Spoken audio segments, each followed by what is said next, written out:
listening to The Kula Ring, a podcast made for manufacturing marketers. Here are Carmen Perry and Jeff White. Welcome to The Kula Ring, a podcast for manufacturing marketers, brought to you by Kula Partners. My name is Jeff White, and joining me today is Carmen Perry. Carmen, how you doing, sir?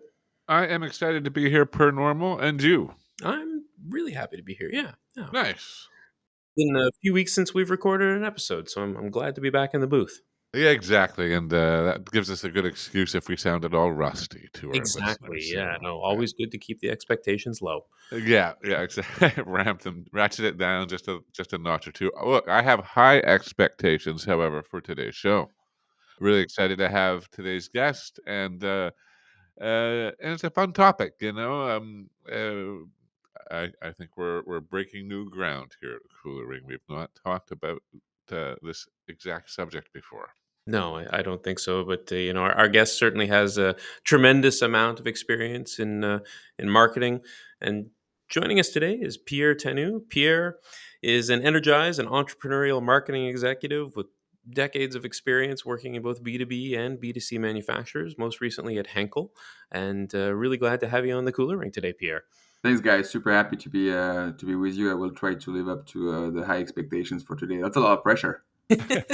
That's just by design, Pierre. We try to put all the pressure on you so that we can relax for the remainder of the show. Fair enough. I'll take it. Pierre, let's learn a bit about your background, if you would. Introduce our listeners to you a bit more fully and kind of what you've been up to over the last while.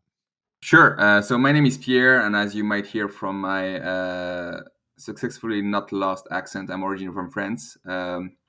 But I've been in the US for the last 11 years. I've worked for 15 plus years, as you mentioned, in manufacturing in both B2C and B2B marketing. And last recently, I was working for the industrial business of Henkel, who is a leading manufacturer in adhesive technologies around the globe. Pierre, when we met earlier to chat about doing this show, I really liked the way you were. The clarity with which you saw the challenge of manufacturing marketing, and how you weren't afraid to think creatively. And I want you to kind of take our listeners through that notion of. I believe what I would say is just really a strategy of taking bigger bets. I want to know about those bigger bets that you've taken over your career and the lessons learned along the way. What's the biggest bet that you've taken? I could think about two different examples. One more on the consumer side, one more in the B2B side of my story. I think the more visible one on the consumer side is bringing the brand that I was managing at the time in the US for the first time in the Super Bowl. For those who don't know Henkel, it's a German headquartered corporation that does roughly 20 billion in annual revenue, and it's a great company, but it's also known to be quite traditional.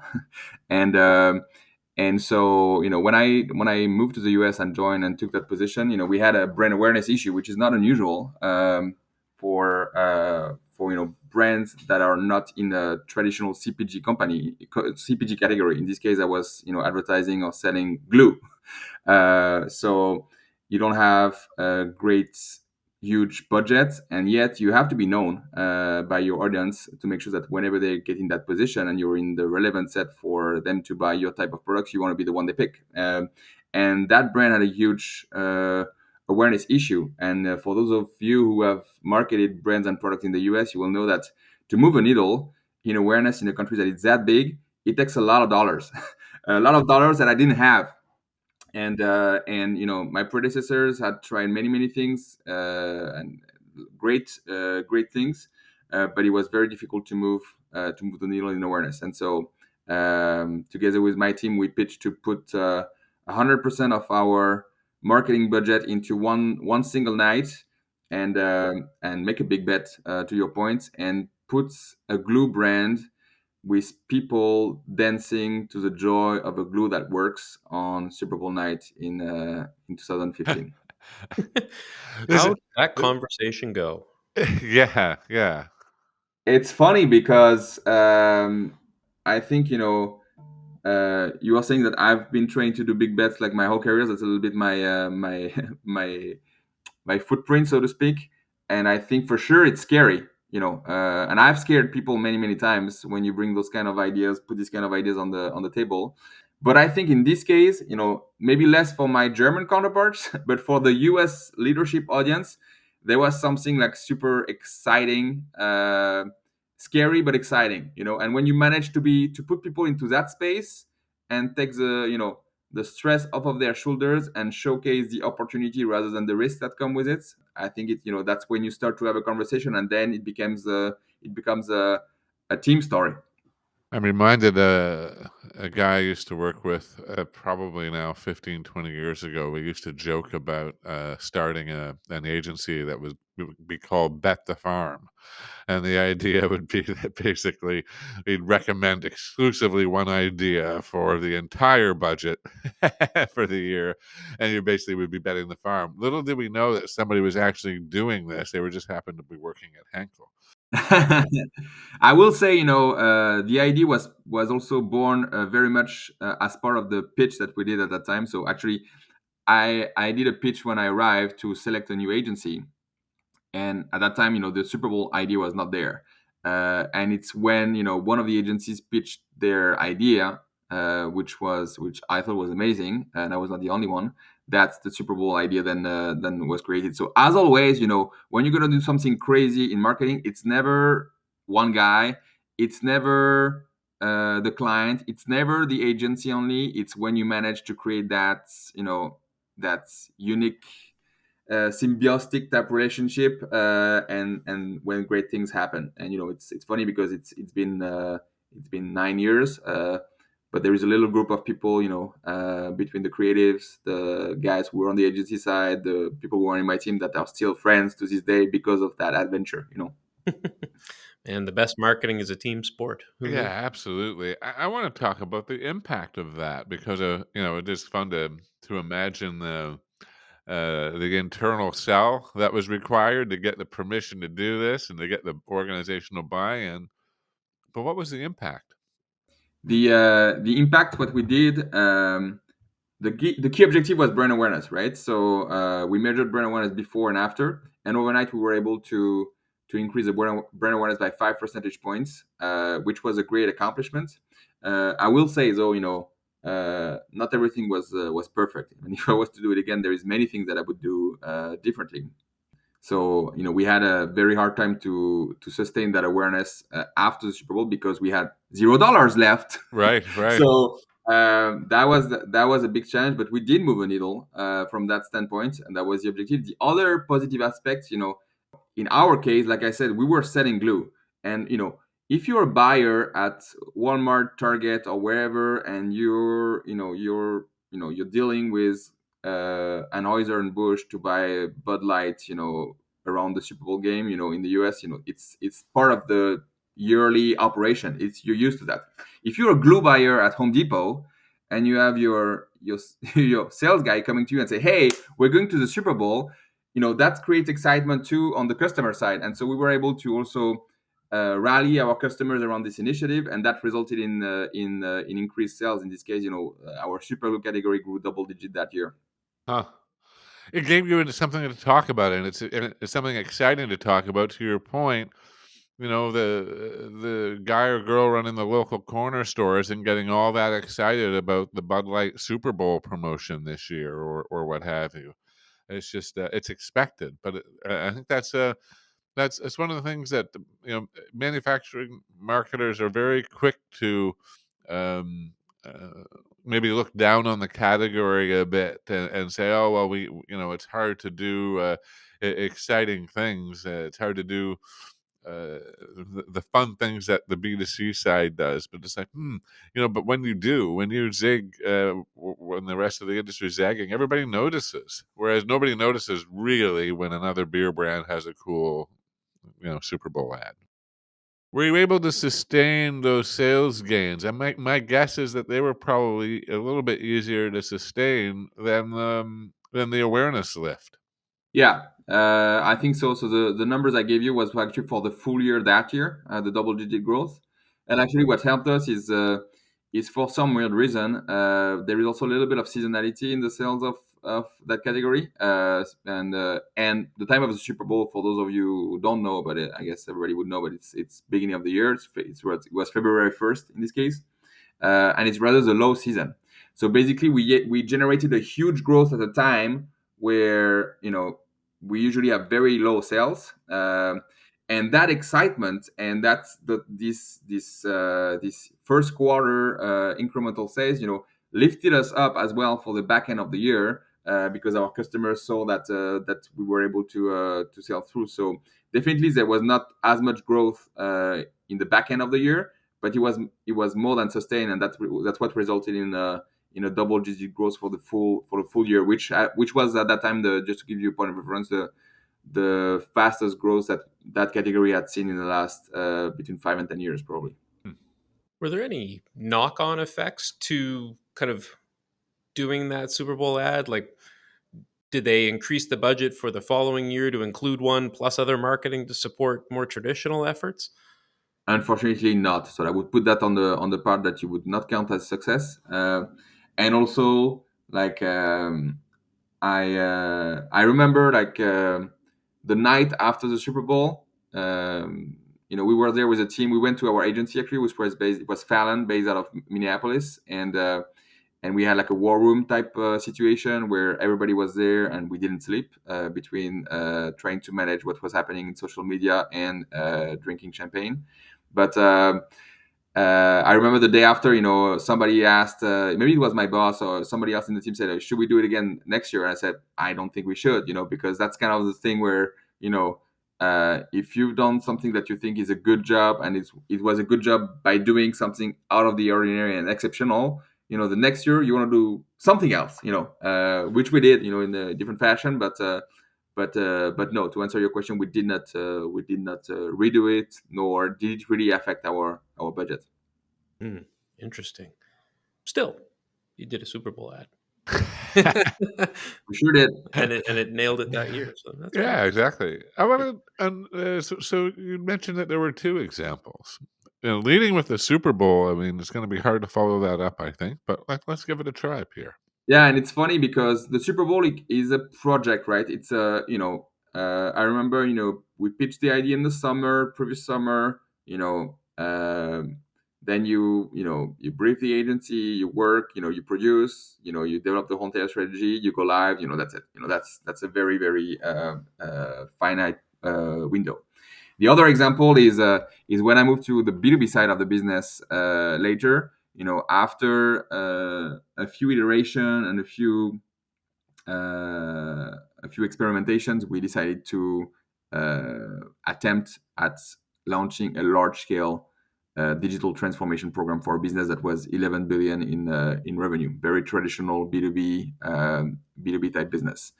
And that was, I would say, another big bet, but a completely different dimension, because in this case, the bet was, we know we got to transform this 11 billion business and the 26,000 people that come with it, but we are very, very few people to see what we think everybody else should see but don't. Let me unpack that a bit. Because digital transformation can mean a lot of things to a lot of people. What were we? I guess, how holistic was that transformation that we were seeking?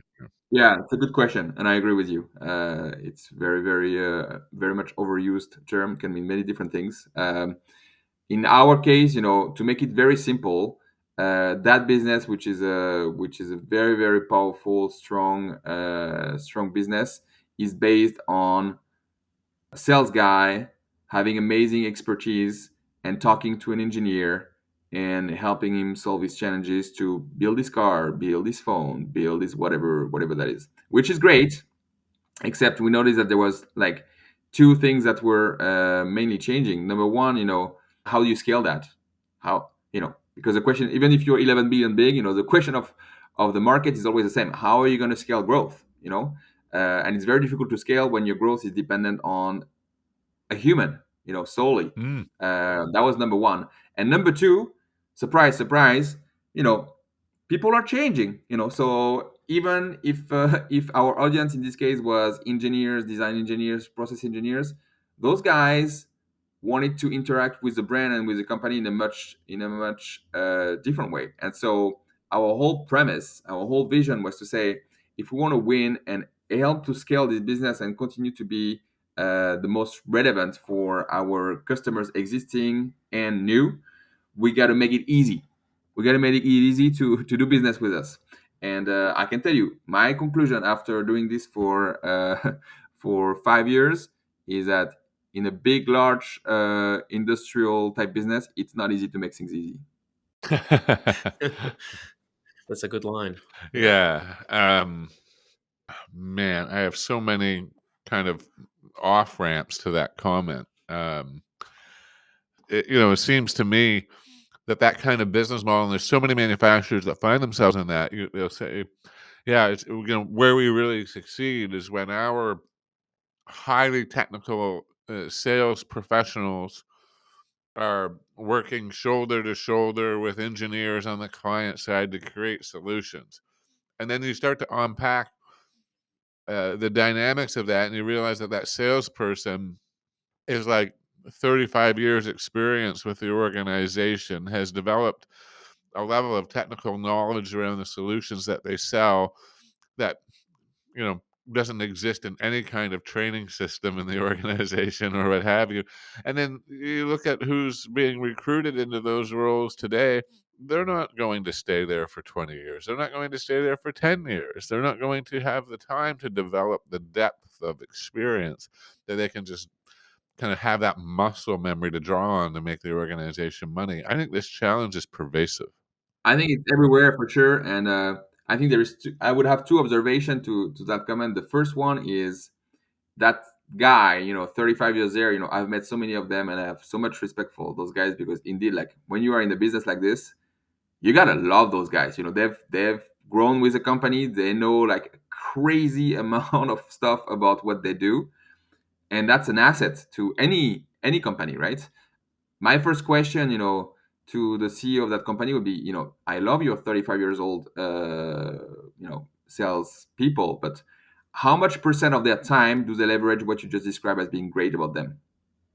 And there is a very high chance that if you ask them, they will tell you very small, very small. There is very very few moments where I'm actually leveraging all my expertise and making the deal.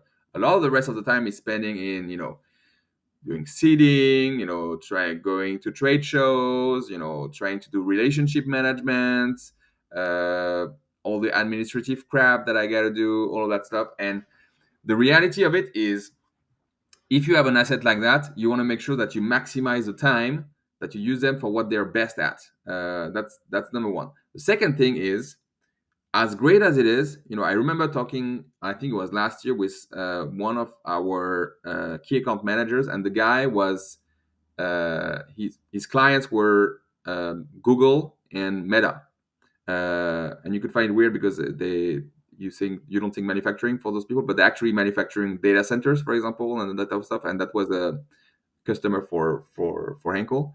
And our sales guy told me, you know what?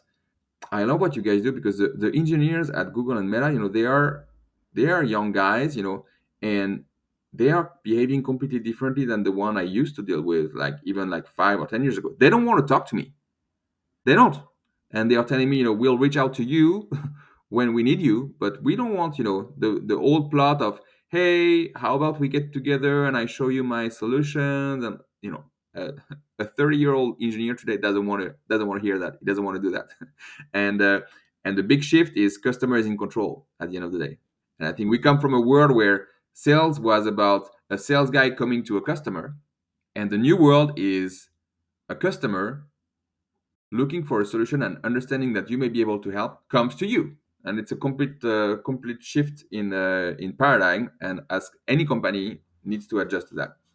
The other piece too is that those salespeople with decades of relationships. I mean, my goodness, they probably would have gone to some of their customers' kids' graduations, and they would have that depth of relationship with some of the customers they're working with, and probably really value that and leverage that, and maybe overly depend on that. And then when they get in this situation where they're meeting mid-20s engineers who don't even want a phone call, let alone an in-person meeting, how do they react? Both is true, right? You were saying, it's probably going to be more and more rare to have a guy who remains a sales guy, in the same company for 35 years.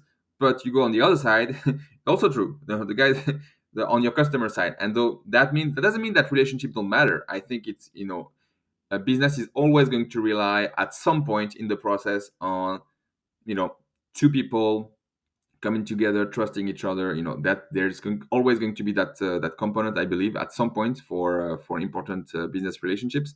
But it's just a different game in terms of how you play it, I think, and you need to adjust to that. So you mentioned that after 5 years, the one conclusion that you have of it is it's not easy making a large manufacturing organization doing business with them easy. So I guess that is a nice pivot to our lessons learned. Is there? Do you think there's anything you could have done to make it easier? Yes, I think one dimension that I think is really really critical that I definitely underestimated is a cultural aspect of change. And when you work for a corporation, big large corporation, I think it's always a big risk to be too inward centric. And so I always like try to do the exact opposite. And very much focus on the outside, on the customer, and on what we can do.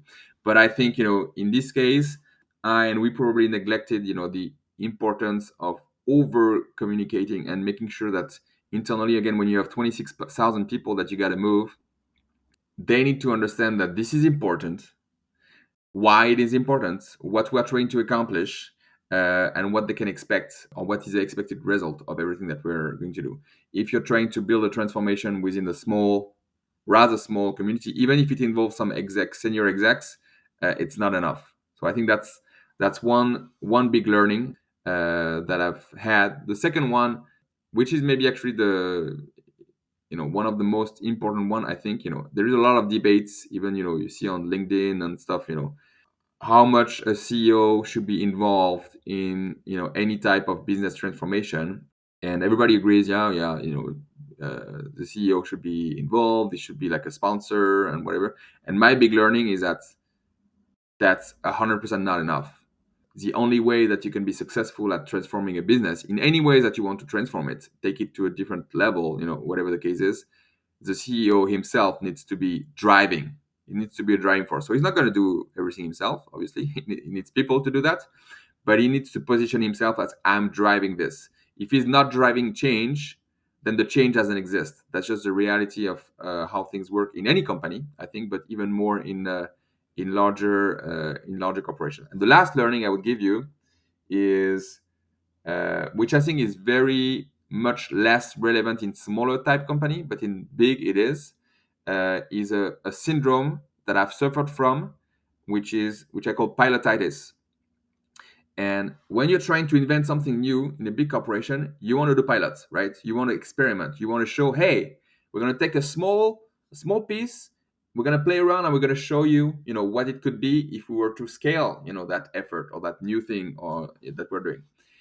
And you need to do it in some form, but you will very quickly realize pilots are killing your transformation because they excite everybody. They give the impression that the transformation is happening, even though it's not, because it's again, you're touching 0.01% of the business. But in the C-suite, people are like, oh yeah, that's great, and that's done. No, it's not done. So that's a big risk, big lesson learned also. Oh, I love it. We could spend another half hour on this one. Yeah. Like, ladies and gentlemen, this podcast will now extend to 3 hours, where we're going to. Well, honestly, this pilotitis, man. Oh my goodness, do you see that? Like that is everywhere. And I can't even say it. There's no way I can say it better than you just did. It's like, because it gives people the illusion that change is happening. And it's this little organization, this little piloting break-off organization, which chances are when you staff that, you picked all of the misfits that didn't fit in the normal organization. So you put them over there in the innovation center, right? Because they're more creative, which really means they're less annoying if they're over there amongst themselves. And then they do the pilot, and it's great. And then, of course, it can't scale across the organization anyway, because the organization doesn't function the same way that small little division functions. And the big hard culture work is not even on the table. To your point, it's not even being considered, because they're sitting there thinking, well, we're doing innovations. We have these 10 pilots on the go. How though do you, because it's hard to convince people to make the big bet and go all in and kind of, do the thing. So is there a way to engage and create a pilot and be building the plan for the larger rollout at the same time? Yes, there is a way. There is a way for sure. If you're conscious of, again, if I knew that 5 years ago, that's why I'm happy to also share that, because I think it could be super helpful. It's going to be hopefully helpful for me in my next adventure. But there is a way to do that, which is first, you need to you're going to need pilots, right? The reality of it is you do need to experiment. You need a space to do that, because if you want to transform an 11 billion, 10 billion, 20 billion, 30 billion business, you're not going to go all in and do whatever you have, cooked in your brain with your team, at scale. That's not going to happen. So you need that. What you need to do is to create a very comprehensive plan from the get-go, where piloting is part of a grander plan that ultimately is scaling the transformation, and you need to have a stage-gated approach. And from the get-go, you say, we're going to pilot this, exactly this, nothing else, nothing more. We may change, there could be like a few shifts, because pilots are made also to invent. But in that window, we will decide whether we go for it or we don't. And at the end of the window, you create accountability for whoever is making the call, making the decisions, whether it's your C-suite or whatever the case is. And you say, wherever, it doesn't matter what we will have accomplished or not. In 6 months from now, we meet again, we review what we have done, we review the results, and we decide whether we go or not. And if we go, we're going to then enter the phase 2 of our transformation, which is a scale up, and that's going to take that. But I think you lay out the plan from the get-go, and you create accountability for people to have to make a choice. It's not like, oh, let's also try this, it's like, that's what we're going to try, and we're going to decide in that window whether it works or not, based on agreed upon criteria and KPIs, obviously. Pierre, I don't want to put too many words in your mouth, but I wonder if this is I wonder if you would agree with this. If I were kind of speaking back what I think you've taught me here, and what I think you've taught our listeners, it's a bit of, is it a bit like the cultural change and the communication ought to start? You ought to be imagining that bigger and at a grander scale earlier, so that you're tilling the soil and basically providing the context within which those pilots are happening. So the exact changes we're going to make, not exactly sure, but those changes are in service of this broader vision of digital transformation, which we're starting to communicate now. We're starting to work on the hard stuff, the culture change stuff. And the specifics of that transformation will be informed by these 6 pilots or 2 pilots or whatever it is. Exactly. And it's not about doing the pilots in very kind of isolation and then seeing how you scale it. It's actually starting with scale in mind from the start. You start with scale in mind, 100%, and you tell that story to everybody. Because if you don't, then you end up in my situation, for example, where we had one pilot which we set up in India, in one part of our business, and then when we end up in being in a position to scale, because we had seen great success there, the organization was reacting and say, no, but that's that was for India, or that was for that business, not for the rest, because we had not done a good job enough early on to say India is just a mean to the end, which the end is the scaling of this for everybody. That's fascinating. Yeah, I mean, I've got I think we could. I really feel that landing on this diagnosis of pilotitis for global large manufacturers is just fantastic, and um, I've been found listening to you, Pierre, and learning from your big bets and lessons learned. I think it's been fantastic to have you on the show, and thank you for sharing it with us. Thank you. It was fun. Thank you, Pierre. Thanks for listening to The Kula Ring with Carman Perry and Jeff White. Don't miss a single manufacturing marketing insight. Subscribe now at kulapartners.com/The Kula Ring. That's KULApartners.com/The Kula Ring.